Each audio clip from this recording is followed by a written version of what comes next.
I'm not putting that in there. You should. I said the same. What's good, everybody? Welcome back to the channel. It's your boy Rambo Leak and my wife Rambo Wife, and welcome back to another episode of Storytime with the Wilsons. Yo.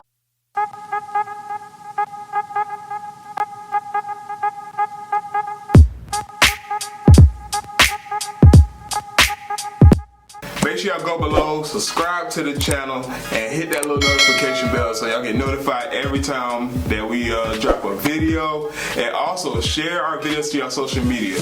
We really appreciate all the love and support from everybody so far. Alright, so this week on Storytime with the Wilsons, we're going to talk about the differences that we both experienced in college, which is PWI'S versus HBCU'S. I graduated from a PWI. I graduated from an HBCU, although I transferred to the HBCU after going to a PWI. Yes. So we're going to point out some of the biggest differences that we've seen. Well, I can't say a difference because I didn't go to HBCU. Yeah. But I have, what you call it, like witnessed the difference from the HBCU. So I guess. I'm going to start. Alright, go ahead. So when I went to my PWI, I thought it was great. It was wonderful, whatever. And then I ended up getting pregnant my junior year. And, you know, I had to sit down and have a conversation with a few people because of my major. I couldn't lift things like I used to. I couldn't, like, bend, squat. And that's what my major took. A lot of everything. Why don't you tell them what your major was? Okay, it was athletic training. And so between taping ankles and filling coolers and moving stuff, golf carts, all of that, even in class, when you learn how to do certain tests on shoulders, knees, ankles, you have to do a lot of moving and maneuvering around. And being pregnant, it was hard to do that. So I had to have a sit down. And in that sit down, they were like, oh yeah, we'll take care of you. And then they didn't really take care of me. They didn't really change anything about how my days went about. And not saying that people that are pregnant can't do it, because I've seen athletic trainers that are pregnant do it. But I could have lost my child, so. Yeah, glad that didn't happen. Yeah, like it's a big difference when you're trying to lift like 10-gallon coolers. They weigh like 100 pounds. Yeah, I mean they don't. But not like 100 pounds, but they weigh. Dang, I wish I knew how much they weighed for real. I would give it a, like, with it filled with ice and Gatorade, I would give it like a strong 60. Okay, yeah, so 60 pounds by myself at 5 in the morning. Yeah, not good. Too much stress. Alright, one of my differences that I noticed from PWI is not, I don't know how to say it. It's not like as much of a family like feel from everybody. It's not like a lot of tradition. It's just kind of, you just go to school, you graduate, cool. Now alumni sends you letters every 2 weeks asking for money. All alumni do that. No, y'all not getting no more money out of me. All alumni do that. But when I transferred, I wasn't done. Oh, go ahead. You're just so excited about the HBCU. Okay, go ahead, mister. They're like, back to tradition, like, that comes down to like parties, especially homecoming week. It is totally different. Totally different. Parties, tradition. Yes, what? party. All right, you know, at HBCUs every year they have a certain they have certain parties at homecoming. At a PWI, you just kind of hope and wish. I don't think that's necessarily true, because at my PWI, we had parties and you knew they were coming. Like, there was one called Perm Buster. Every year, for 3 years, Said Limestone. You knew I'm not scared to say my spot. At Limestone, it wasn't nothing like that. It was kind of just like a party at an athletics house, like football house, lacrosse house, cheerleader house, basketball house. Like that's mainly what it was. But we had Suds and we had Conjo/Empire. But then we had Paparazzi in Spartanburg, and then we had another club in I forgot the name of the club, but we had another club too. But I didn't really like the club scene. Like I did like my freshman and sophomore year. Then like after I just started falling out of love, because for one, I went to love with me. No, that wasn't it. I didn't like you like that. But like, you a lie. But like, I realized going to parties, you're paying to see the same people every weekend and listen to the same songs in the same order every weekend. I quickly fell out of love with that quickly. How many people went to Limestone? Because I think that's the difference in your PWI experience and my PWI experience. My school was a small private PWI. Hers was a more well-known public PWI. Yes, and we had like 6,000 or 7,000 people that went there. How many people went to Limestone? Hey, about, I don't know, man. And it was in 1,500, 2,000. See, that's like a high school, and it was in a really small town. Yeah. So like the PWI that I went to was literally 10 minutes from Charlotte. So you had Charlotte, you had Johnson C. Smith, you had UNCC, you had who else is up there? Johnson and Wales, Queens. You had everybody right there in the same loop. See, we had USC Upstate, Converse, Gardner Webb. What else is up there? Greenville Tech is up there. Greenville kind of far from Gaffney, ain't it? Hey, when you got nowhere out, you travel. But like, Charlotte was like an hour from us because we had to go across. No, y'all just got on 85. It was still an hour because we had to go across to get to Charlotte. That's not that far. Whatever. That's not far. Okay, but y'all, when I got to my HBCU, it was completely different. Like, I walked in and legit on the first day, I almost cried. And that's okay, because you know what? Literally an advisor like took my hand and showed me what to do, because this was a completely different experience than I was used to. PWI, you registered online. At my HBCU, we were still registering in the gym with laptops. My first year. So this was like, what in the world is going on? I have no idea. Nobody has any transfer paperwork, nothing. But guess what? Even through all the little bitty struggles there are at HBCUs, I would never give up my experience at Benedict College, because when I walked in there, I felt like family.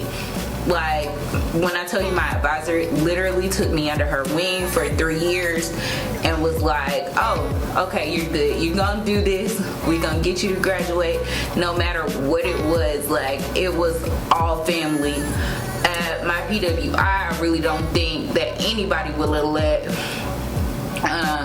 their kid come to class. I never saw a kid in a class at my PWI. Not only her kid, but also our niece went a few times. Right. So I had me, my son, and then still in a carrier at the time. Young, like 9 months old, 1 year old. And if we didn't have no daycare, he was there with me all day, walking around campus, and nobody ever said anything, because guess what? That's like, it was like staff was just looking at it like, that's just a mom or our student trying to get things done. Yeah. Honestly.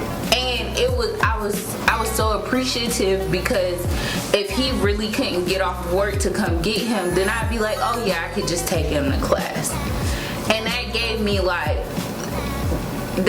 faith in knowing like, okay, he can still sit here and I can still focus on class. I can still write my notes.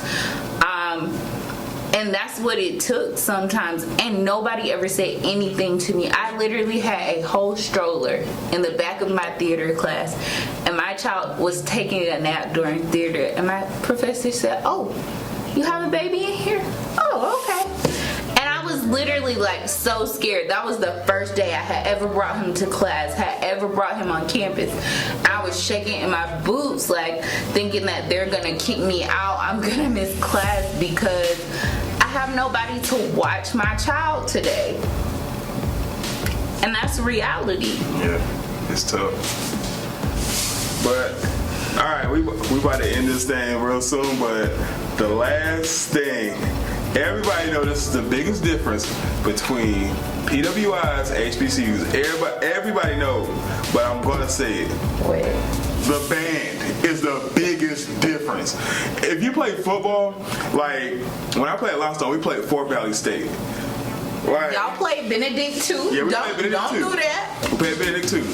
But like the band difference, like we were getting hype off of their bands more than our own band. Like seriously. For one, it's much more soul. You can feel the music. See, at the PWI, they just play the same classical songs. Every school play the same classical songs. Y'all know what it is. Same football songs. Like, you can guess when they gonna play it. Man, you go play at HBCU, you hear your favorite song, and you could be losing, you could be getting chewed up by your coach. I got chewed up by my coach because I messed up when we played Benedict. I ain't gonna lie, I messed up bad. But like, I was getting chewed out, but then the band started playing, so I started. Right, like. Coach grabbed me by my shoulder. My coach grabbed me by my shoulder, fed like, "Stop!" I was like, yeah, that was kind of embarrassing. And I was in the hometown too, so it was kind of embarrassing. Like Benedict BOD stand up because they put on a show. They are not a huge band, but when I tell you they put on a show, it's all about BCBOD. And they put on a show every single week. Like they might have 1 week where it's home and 1 week where it's away. So those two shows will be the same. But normally they learn a new show every week. And don't even get me started about the homecoming show. Like that's what people wait for. Because traditionally, unfortunately, Benedict football has not been great. They were alright the last few years. They haven't been terrible. But people come to homecoming for the band. Honestly, especially the alumni. Exactly. They want to see a show. They want to hear a show. They want to see it. And they gonna get it when you go to HBCU. For real. Period. That's it. And homecoming, I think, is a big difference too. That's what I said in the beginning, but you was just trying to bash me for saying that. Well, I'm just saying homecoming is a big difference. Yeah, it's a different experience. Like you go to HBCU, you got all the alumni pulling out grills. Like when we played Fort Valley State, we had grilled food brought to us, like in carryout trays. Like that's one thing I can say. When I worked with the football team at Benedict, that was the best because every week this like one group of people would cook for the whole football team could go over there and get plates and like take it home. And I'd be like, I can go over there for real. And the athletic trainer was like, yeah, girl, go over there and get you a plate. And they literally just gave me a plate. They were like, oh, yeah, you're helping the football team out. Here you go. Here's a plate. And I was like, oh, my God. And the same thing at homecoming. Like, I don't even know half these people, but I'm being introduced, and they're giving out plates. You want something to eat, baby? See, yeah, and it's literally like I want to be that person to give back to that student that's at Benedict when I go back to homecoming, you know, when we get real big, you know, 10 or 20 years, and anybody can walk by our tent and get some food. Yeah. Anybody can walk by our tent and get a drink or a water or anything that they need, because that's a little bit of help from a Benedict alumna. Alumnus. What am I? Alumni? Okay. I haven't figured it out yet. Okay, Adriana Lutherina King. You not finna call me Lutherina, okay? All right, that's a story for another time. That's a story for another time. We about to end this thing right here. All right, we're gonna tell y'all that story. Like one day, we gotta let it cool off first. We gotta let the heat cool out in the kitchen first. We don't have to let the heat cool down. I'm ready to talk about it now. Nah, we're gonna do that next week. Not N-O-W, now. N-A. Next week, all right. But we about to get out of this thing. It's your boy Rambo Lee and my wife Rambo White. Make sure y'all go below, subscribe to the channel, hit a little notification bell, and comment some stuff on that y'all want us to talk about. All right. Anything else you want to say, baby? No, I'm good. All right. Oh, wait, I do got something to say. Y'all know I always be forgetting. So, I need somebody to teach me how to do makeup. If you're a makeup artist, comment below. Please come teach me how to do my makeup. My girl, the one that I always call on, she just left me and moved to another city. No, she got a new job in another city. So, I need a makeup artist to teach me how to do makeup, because I ain't that great. Let's be honest. Alright, make sure y'all put y'all favorite makeup artists down below in the comments. And we're gonna hit up who we like. Yep. Alright, we out. Peace.